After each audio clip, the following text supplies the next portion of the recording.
Alright, I have a 2002 Seadoo GTX Di. Won't start. I replaced the starter. I jumped,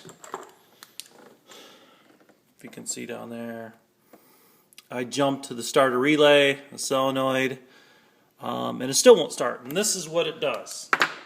Okay?